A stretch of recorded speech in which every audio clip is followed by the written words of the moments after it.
오늘은 이유 없어 보이는 우울이 사실은 어디에서 오는지 차분하게 이야기해 보려고 합니다. 영상을 다 보고 나면 지금 느끼는 우울이 어디에서 오는지 조금은 이해할 수 있고 어떻게 대처하면 좋을지도 천천히 살펴볼 수 있을 거예요. 어떤 날은 특별한 일이 없었는데도 마음이 갑자기 가라앉는 날이 있습니다. 침대에서 일어나는 게 힘들고 씻는 것도 귀찮고 친구 연락도 부담스럽고 아무것도 하기 싫은 날. 이런 날에는 주변 사람들에게 설명하기가 어렵습니다. 왜 그래? 라고 물으면 그냥 이 말밖에 나오지 않죠.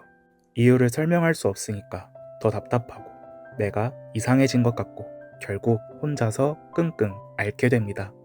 그런데요, 우울은 항상 하나의 명확한 이유로만 설명되는 감정은 아닙니다. 가끔은 이유가 당장 보이지 않을 뿐인 우울한 날도 있는 거예요. 그리고 그런 감정에는 우리가 아직 알아차리지 못한 여러 가지 흐름이 숨어 있는 경우가 많습니다. 심리학에서는 다양한 이유들이 있지만 일상에서 자주 나타나는 패턴은 대체로 세 가지로 나눠볼 수 있어요. 첫 번째 패턴, 쌓여온 감정. 첫 번째는 감정이 제때 정리되지 못하고 조금씩 쌓여온 경우입니다. 감정은 항상 사건과 동시에 나타나지 않을 때가 있어요. 예를 들어 이런 식입니다. 월요일에 상사에게 날카로운 피드백을 받았습니다. 그 순간에는 네, 알겠습니다 하고 조용히 넘어갑니다. 화요일에는 친구와의 약속이 취소됩니다. 괜찮아, 다음에 보지 뭐 하고 이해하는 척 합니다. 수요일에는 집에서 쉬고 있는데 부모님에게 전화가 옵니다. 별일 아닌데 왠지 모르게 짜증이 납니다. 그리고 목요일 아침 아무 이유 없이 일어나기가 너무 힘들어집니다.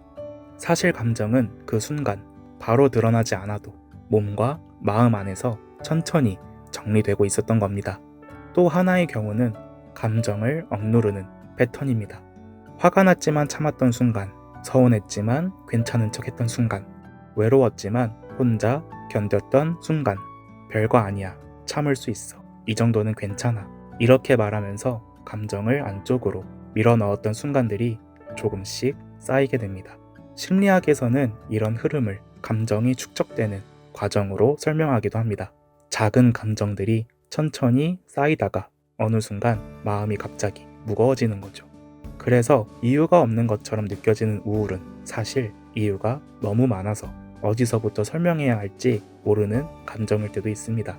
감정은 사라지기보다 표현되지 않으면 조용히 쌓여가는 경우가 많습니다. 두 번째 패턴, 소진된 에너지. 두 번째 패턴은 몸과 마음의 에너지가 많이 소진된 상태입니다. 사람의 기분은 생각보다 에너지 상태의 영향을 많이 받습니다.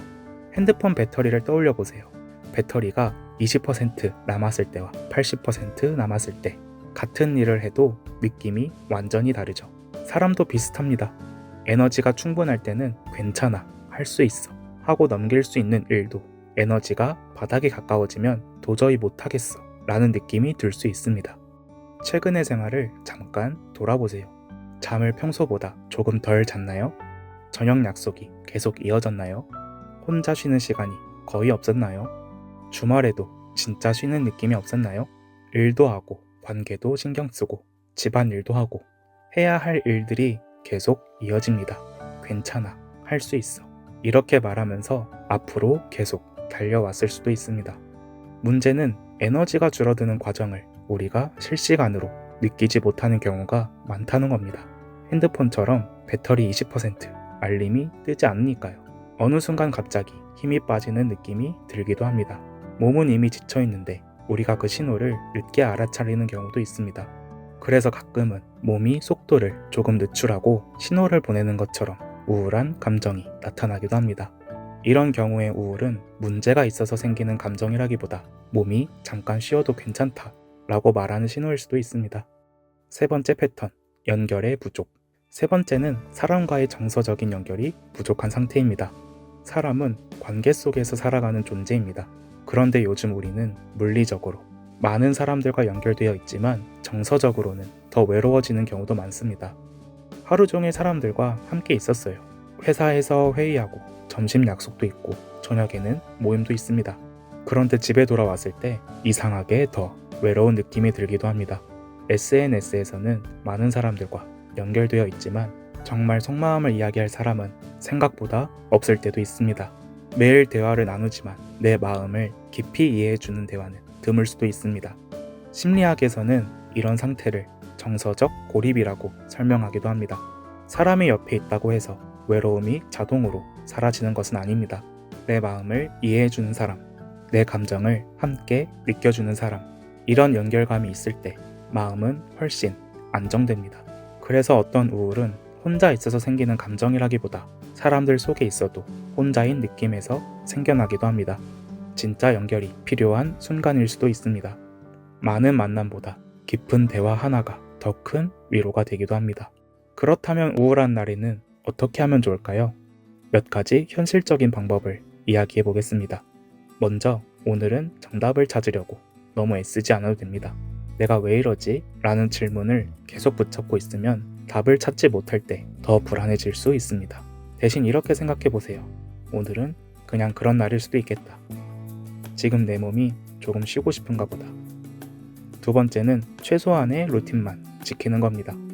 아무것도 하기 싫은 날에는 아무것도 하지 않으면 무기력이 더 깊어질 수 있습니다.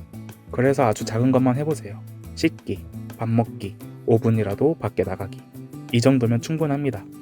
세 번째는 감각을 깨우는 방법입니다. 우울할 때는 생각 속에 갇혀있는 경우가 많습니다. 그럴 때는 감각을 통해 현재로 돌아오는 것이 도움이 됩니다. 따뜻한 샤워, 좋아하는 음악, 달달한 음식, 햇빛을 잠깐 쬐기. 생각은 멈추기 어렵지만 감각은 지금 이 순간으로 우리를 다시 데려옵니다. 네 번째는 누군가에게 말해보는 것입니다. 완벽하게 설명할 필요는 없습니다. 오늘 좀 힘들어. 이유는 모르겠는데 그냥 힘들어. 이렇게 말하는 것만으로도 혼자가 아니라는 느낌을 받을 수 있습니다. 그리고 마지막으로 이 상태가 2주 이상 계속되거나 일상생활이 많이 힘들어질 정도라면 혼자 버티기보다 전문가의 도움을 받아보는 것도 좋은 선택입니다. 상담을 받는 것은 약한 것이 아니라 자신을 돌보는 방법입니다. 아무 이유 없이 우울해지는 날이 있다는 것은 이상한 일이 아닙니다. 우리가 아직 알아차리지 못한 작은 이유들이 숨어 있을 수 있습니다. 며칠 전에 작은 상처, 조금씩 쌓인 피로, 말하지 못했던 외로움. 그래서 그런 날에는 스스로를 이상하게 생각하기보다 지금 내 마음이 무언가를 정리하고 있는 중일 수도 있겠구나. 이렇게 생각해 보는 것도 괜찮습니다. 당신이 약해서 우울한 것이 아니라 지금까지 꽤 오래 버텨왔기 때문일 수도 있습니다. 그러니까 오늘은 조금 천천히 가도 괜찮습니다. 이불 속에 있어도 괜찮고 눈물이 나도 괜찮고 그냥 힘들다고 말해도 괜찮습니다. 이 기분이 영원하지 않다는 것만 기억하면 됩니다. 오늘도 당신 곁으로 포근한 용용씨였습니다.